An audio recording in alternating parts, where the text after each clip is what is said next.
In the heart of Cambodia's jungle, a legend was born in fire and vanished in silence.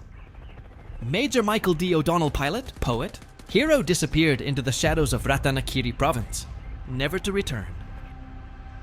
But what if his final mission was more than rescue? What if it was a secret the world was never meant to know? One man, Captain Elias Thorne, will risk everything to uncover the truth buried beneath the jungle. A truth guarded by silence and paid for in blood.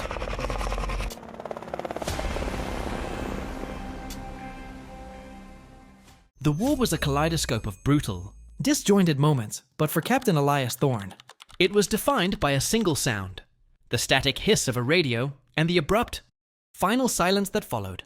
It was the sound of a legend, Major Michael Davis O'Donnell, vanishing into the green hell of Cambodia's Ratanakiri Province. Thorne was the lead forward air controller. Flying a few miles south of O'Donnell's position, he had listened to the frantic back and forth on the radio. The MACV-SOG team, led by 1LT Jerry Poole, was cornered. Then O'Donnell's steady, calm voice cut through the chaos, announcing his approach. Thorne remembered a flicker of yellow light through the distant canopy and a plume of black smoke. He marked the coordinates in his logbook, a habit ingrained from 2 tours of duty. "Any word on the Jolly Green?"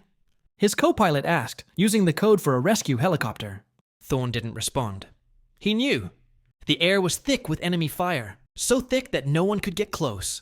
He had watched the jungle swallow the wreckage, and with it, the best pilot in the 170th Assault Helicopter Company. O'Donnell wasn't just a pilot. He was a poet. A philosopher who could recite Yeats 1 minute and drop a helicopter into a hot landing zone the next. He was a man who saw the war not just as a fight, but as a test of honor. Days turned into weeks. The official search was called off. O'Donnell and his crew were listed as missing in action. For Thorne, the designation felt like a betrayal. He knew they weren't missing. They were gone.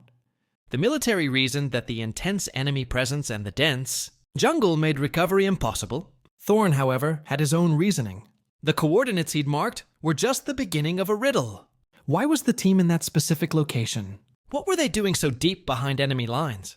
The official reports were vague, redacted, and unsatisfying. Thorne transferred to intelligence after his tour ended, haunted by the finality of that day. He spent his nights in a musty office in Saigon, poring over encrypted messages and mission summaries, a cup of lukewarm coffee his only companion. He had one goal: to find out what really happened. On March 24th, 1970. He wasn't looking for a body. The jungle had already claimed it. He was looking for the truth. A truth he suspected was buried far deeper than the wreckage of a downed helicopter. The silence of the jungle was one thing, but the silence of the military's reports was an entirely different kind of mystery. A carefully constructed silence that whispered of secrets he was determined to uncover. Thorne's obsession wasn't just about O'Donnell. It was about the mission itself. The MACV-SOG team O'Donnell had rescued was an elite, covert unit. Their missions were top secret, and their actions were often off the books. The official mission report Thorne finally managed to access was frustratingly thin. A simple reconnaissance patrol gone wrong. But Thorne knew better. Jerry Poole's team wasn't just a patrol. They were the best of the best. They wouldn't have been in that remote corner of Cambodia without a very good reason. He spent the next 2 years digging, piecing together fragments of information from old after-action reports and cryptic entries in mission logs. He found a recurring pattern, a string of patrols from Poole's team near a specific set of coordinates, a remote area deep within enemy-held territory. These patrols were always aborted early, always with the same vague reason: enemy contact. It was as if something was guarding that particular piece of jungle. One rainy afternoon, while sifting through a stack of declassified and heavily redacted documents, Thorne found a single, non-redacted sentence in a report from a different SOG team. It mentioned a secondary objective for Jerry Poole's patrol: the reconnaissance of a newly established North Vietnamese Army NVA depot. But this wasn't just any depot. It was a suspected storage site for a new, highly effective type of landmine. This was the first real clue. It made no sense that a patrol would be sent so deep just to scout for landmines. It was a job for a smaller, more specialized team. The risk was too high. There had to be something more. Thorne decided to take a risk of his own. He tracked down Jerry Poole, who had survived the war and was now living a quiet life in upstate. New York, he sent him a letter. A short, respectful note with one question. What were you really looking for? A month passed with no reply. Then, a thick envelope arrived at Thorne's apartment. Inside, there was no letter, only a single grainy photograph. It was a blurry aerial shot of the jungle. But Thorne's trained eyes immediately recognized the coordinates. Scrawled on the back of the photo, in faded ink, were 3 words. The Golden Serpent. Thorne had never heard of it. He consulted military records, maps, and even ancient Cambodian folklore books. He found at a library. Nothing. The name was a ghost, a myth. He called Jerry Poole, his heart pounding. The old soldier's voice was gravelly, his words slow and measured. It was a legend, Poole said, his voice a low whisper. A network of tunnels. The NVA were using them to move men and supplies right under our noses. But it wasn't just a tunnel system. It was something else. We were close. We found the entrance. That's when all hell broke loose. Thorne felt a jolt of recognition. The landmines. The sudden, ferocious enemy contact that had forced Poole's team into a frantic retreat. It wasn't about a depot. The NVA weren't just protecting supplies. They were protecting a secret. A secret so significant that they were willing to sacrifice everything to keep it hidden. O'Donnell and his crew weren't just victims of war. They were martyrs to a mystery. A secret buried deep in the heart of the jungle, the Golden Serpent. Thorne booked a flight to New York. He sat in Jerry Poole's living room, surrounded by framed photos of a life lived after the war. A wife, children, a dog. The man who had once been a hard-bitten Green Beret was now a gentle grandfather. But the war still lived in his eyes. Poole slid a topographical map across the coffee table. It was old, stained, and covered in his own handwritten notes. The Golden Serpent wasn't just a tunnel network, he said, tracing a finger along the winding red lines. It was an old Khmer civilization site, a hidden temple complex. We were told to investigate rumors that the NVA were using it to store something big, something they were protecting at all costs. What was it? Thorne asked, his voice low. Poole shook his head. We never got close enough to see. The moment we found the entrance, the whole jungle came alive. It was like we disturbed a nest of vipers. That's when I called for the extraction. Thorne remembered the official report, the one that mentioned a new type of landmine. The landmines, he said. Was that what they were guarding? No, Poole said, his gaze fixed on the map. The landmines were a decoy, a perimeter. They were protecting something. Or someone inside the complex. Something that the NVA were willing to die for. We saw shadows, movement. But the gunfire was too heavy. We had to get out. The pieces began to fall into place for Thorne. The extreme enemy reaction. The immediate high-volume fire. The way the NVA swarmed the area after O'Donnell's chopper went down. They weren't just defending a supply depot.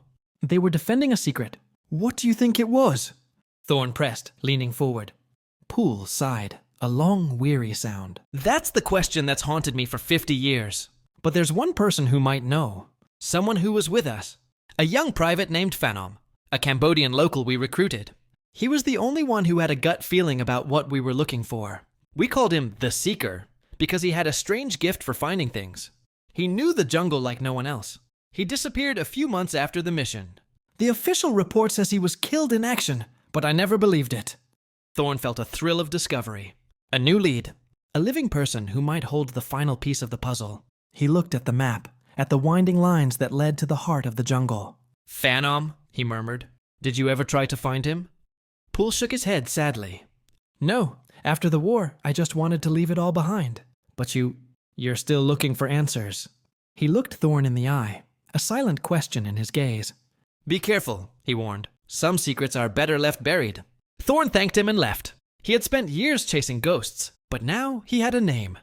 Phanom, the Seeker. The man who might be able to tell him what really happened on that fateful day and what O'Donnell's sacrifice had truly protected. The mystery of the Golden Serpent was no longer a military riddle. It was a personal quest. Thorne's search for Phanom led him back to Cambodia, a country forever changed by the war. The cities were rebuilding, but the ghosts of the past still haunted the landscape. Using his old military contacts and a network of local fixers, Thorne began his slow, deliberate hunt. He discovered that Phanom had never been officially reported as killed in action. The paperwork was a mess, deliberately so, as if someone wanted him to disappear. It was a detail that confirmed Thorn's growing suspicion. The mystery went deeper than he had ever imagined. He spent weeks in Phnom Penh, poring over records that were little more than handwritten, scraps of paper and faded photos. He finally found a clue in a dusty government archive. A reference to a man named Phanom, who had been an advisor on a demining team in the early 1980s.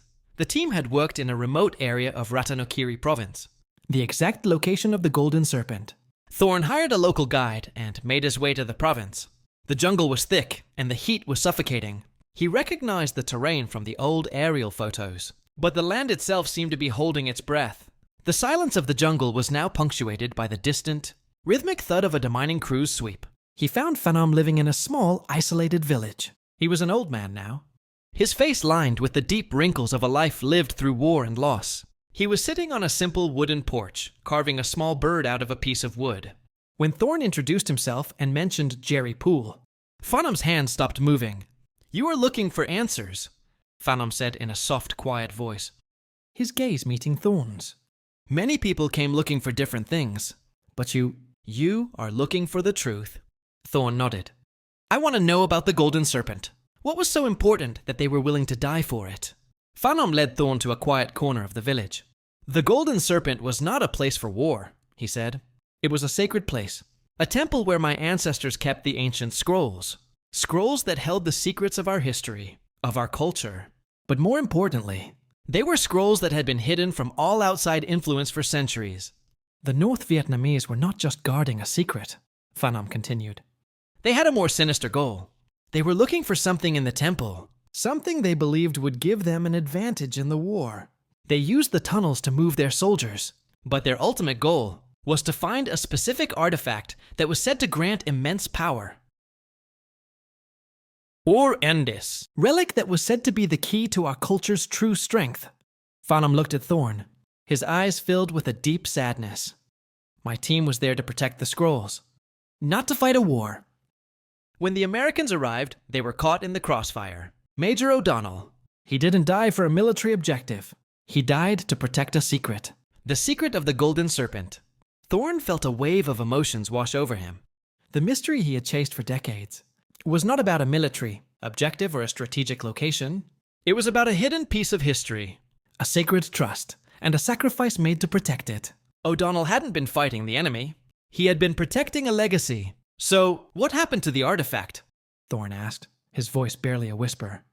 Phanom smiled faintly and held up the small wooden bird he was carving. "When the dust settled and the NVA had left, I returned. I found the temple damaged, but the most important scrolls were safe. The artifact, it had been moved long ago for safekeeping. But the true secret of the Golden Serpent was not in a physical object. It was in the wisdom and resilience of my people. A wisdom that Major O'Donnell, in his final moments, had unknowingly helped to save." Thorn finally understood. He hadn't been searching for a body or a tangible secret. He had been looking for a different kind of closure. The kind that comes from understanding the true nature of a sacrifice. O'Donnell's legacy was not just about courage in the face of fire. It was about a quiet, profound act of saving something gentle and sacred from the brutality of war. The words from O'Donnell's poem echoed in his mind, finally making sense. Embrace those gentle heroes you left behind.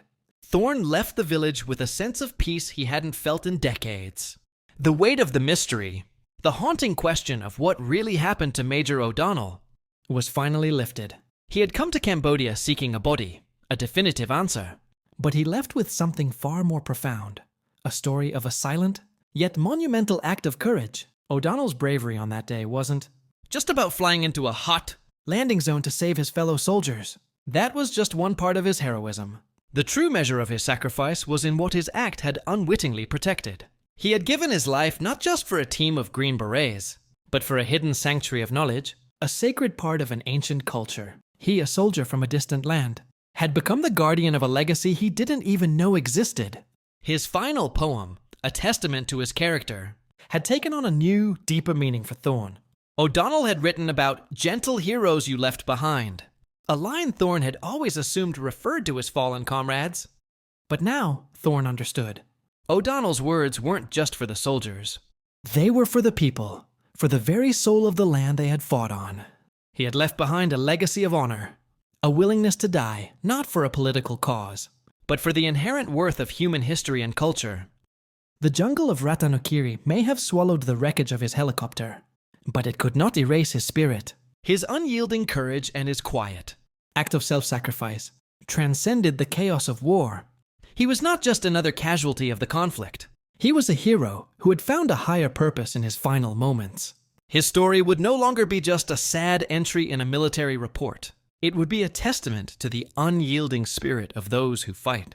Not just for victory, but for a greater good. Thorne returned home, not to forget the past, but to ensure that O'Donnell's true story would be remembered.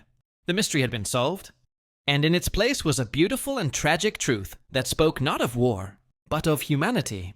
If you love true war mysteries and forgotten heroes, don't forget to subscribe. More untold stories are waiting.